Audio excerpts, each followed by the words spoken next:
My dear child, your ascension is at hand.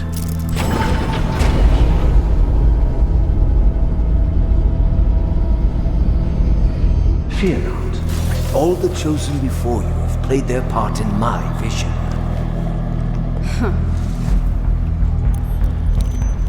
I have something beautiful to show you. The Origin system is a hellscape, with the Grineer and Corpus constantly fighting one another.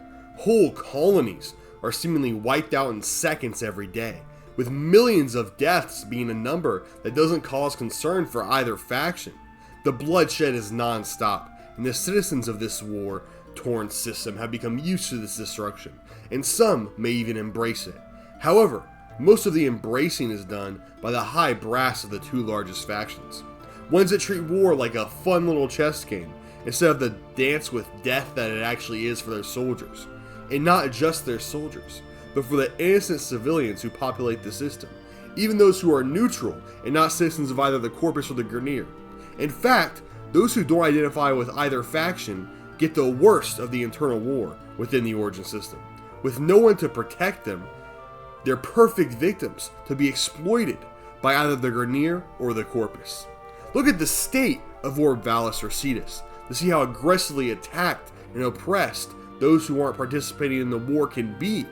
However, not every member of the Corpus or the Grineer are okay with this bloodshed.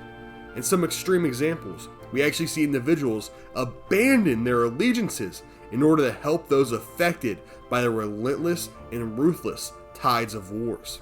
Examples of these people are individuals like Call or Ergo Glass. The person of interest we're talking about today is known as the Philanthropist, an ex-Corpus scientist who found extreme business success bringing him riches. And with those riches, he decided to defect from the Corpus and start his own hidden community, protected from the hell that is in the Origin system. In this video, we'll be talking about Ascension Day and the man who is known as the Philanthropist. Life on Mars is hard. Growing produce is nearly impossible, and there's not a ton of different animals that are available to be hunted. Even gathering water provides a difficult and unique challenge in our Martian village. However, by far the most difficult part of life is dealing with the Grineer, who are constantly on the prowl, enslaving anyone they can get their hands on. It's unclear how many of us have been taken by them while out hunting, searching for food, but thankfully, those who have been captured haven't told the Grineer where we live. As of now, we're safe. Years ago, the Corpus used to rule over the area, and we were largely ignored, with them allowing us to hunt and travel in relative peace, while they exploited our planet for every single inch of value it could provide. But after the Corpus were defeated, and the Grineer had taken over the planet, it has truly been hell. We live in complete and constant fear of being found by the Grineer. Even with this paralyzing fear and stress, we still find happiness with one another. My little sister and I find comfort in our family home, with our parents regularly cooking delicious meals, largely involving delicious desert skates. One evening, while we were sitting around the table, we heard a knock. My father went to open the door. However, before he was able to even reach the door, the entire house shook with the sounds of an explosion happening nearby. An explosion that was far too close. It sounded as though it was just on the path from the home that I was currently in, my family home. My father rushed to the door and opened it to reveal a family friend. They exchanged words while more explosions went off.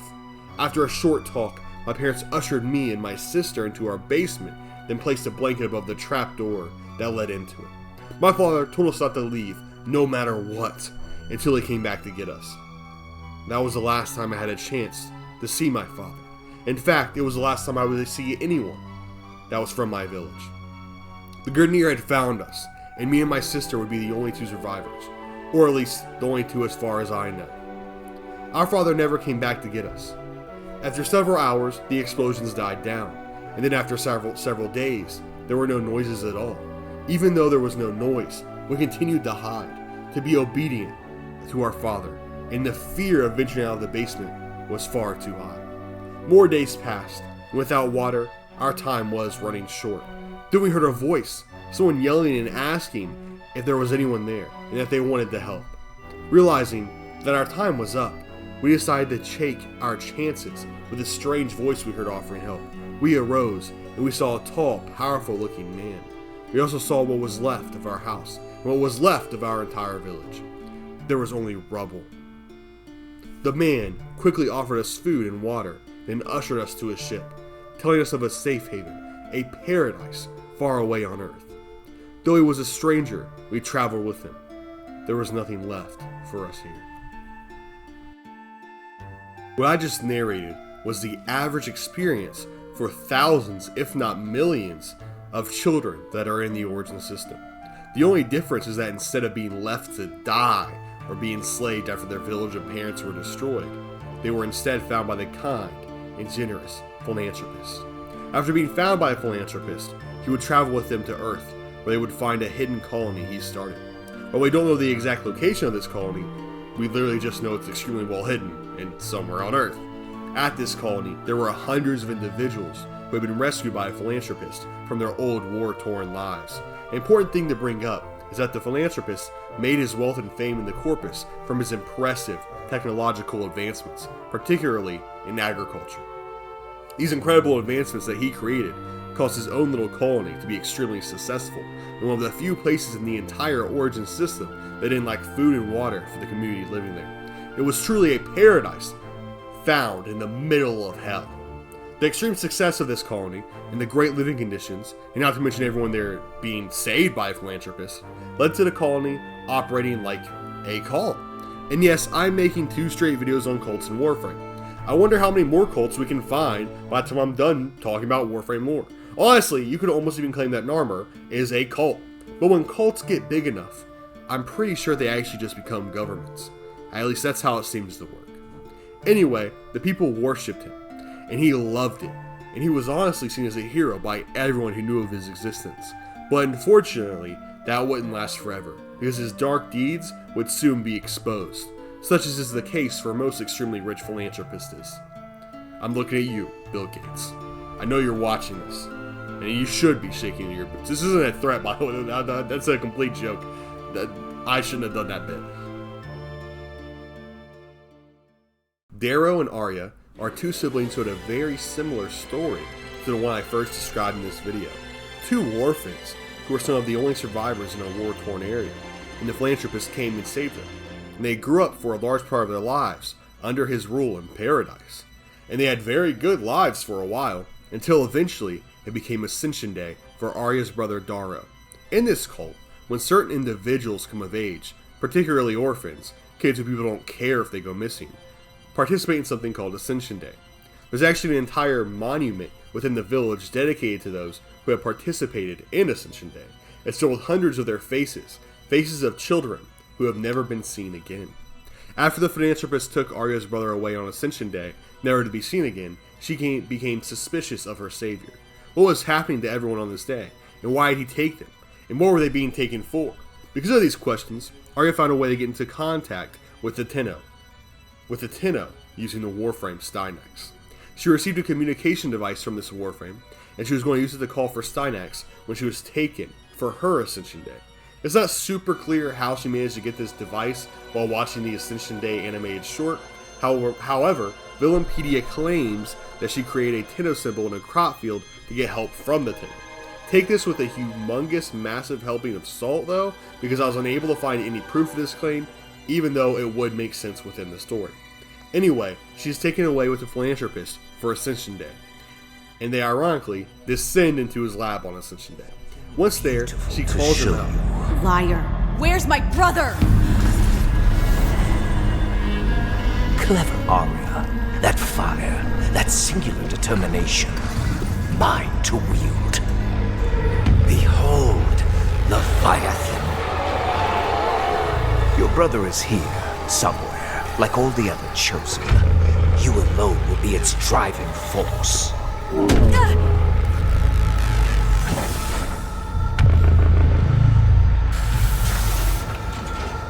Get in. And by the way, sorry to ruin this intense moment, but I'm tired of saying Philanthropist over and over again. We're shortening it to Phil. Sorry, not sorry. This will make this section of the video both funnier and easier for me to actually read off.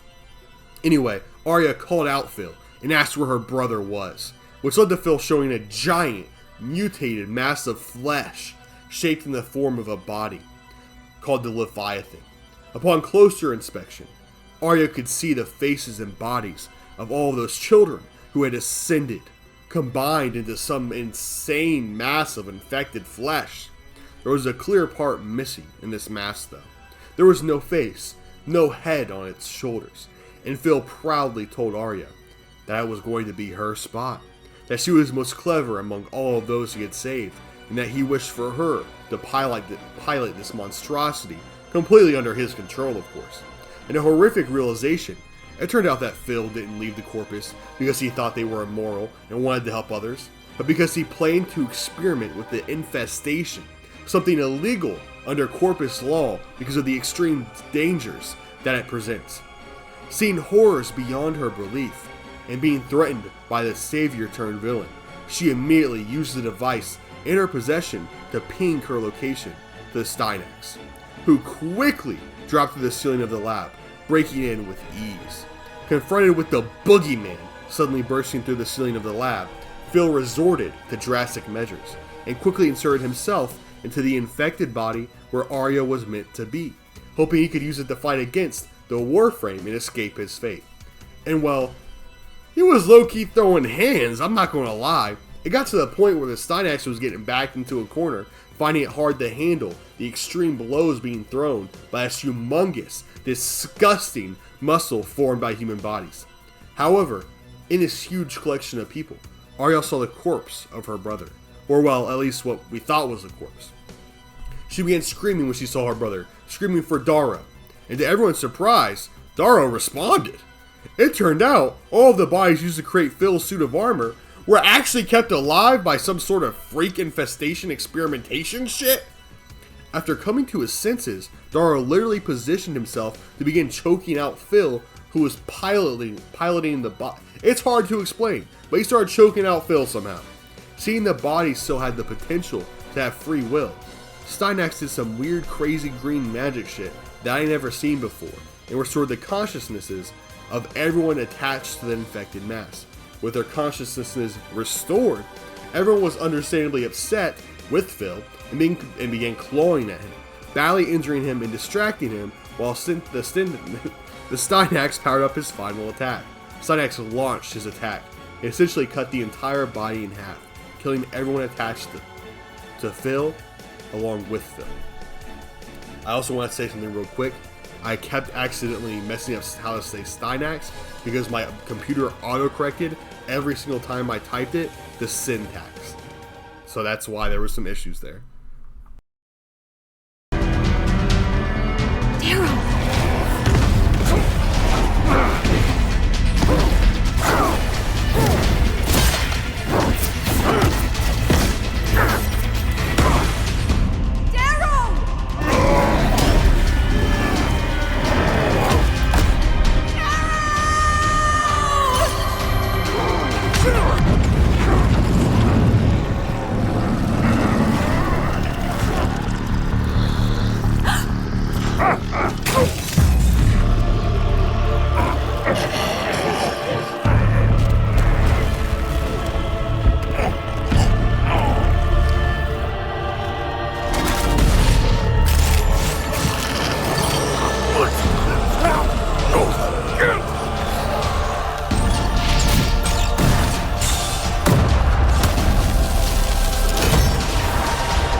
We'll keep you close, Tenno.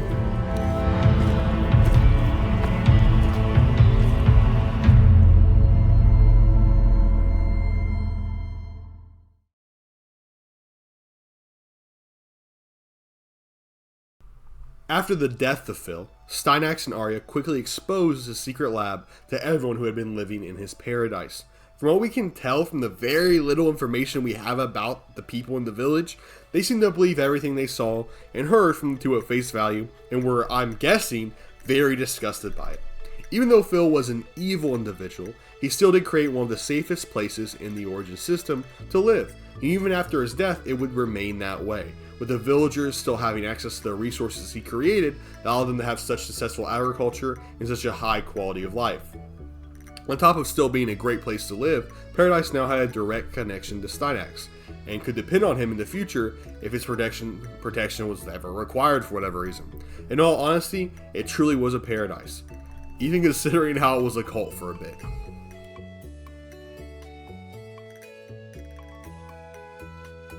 I hope you all enjoyed this short little video. It's a bit of a smaller, less lore-rich topic than what I have been covering recently, but I hope you enjoyed it regardless.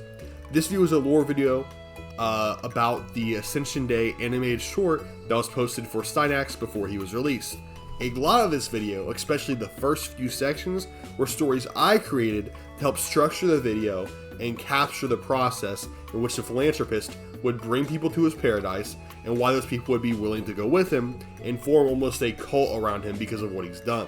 I feel like it's important to recognize how terrible and war-torn the Origin system truly is. This also allows us to see how evil Phil truly is. He preyed on the most vulnerable and weak, promising them and providing them a better life, just to completely take advantage of them and turn into his own little monster. I mean, to be completely honest, grooming is one of the most overused words on the internet right now, but this is absolutely an example of grooming young children. Except instead of getting what freaks normally want for doing that, he instead wanted to create a massive, infested monster thing for some reason. Because of how little information is provided to us, we really don't know why he wanted to do this. I mean, I understand why he wanted to experiment with infestation, but I don't understand why he would specifically make a Frankenstein monster type thing. It's just a very weird decision. Anyway, that is all I have for this video.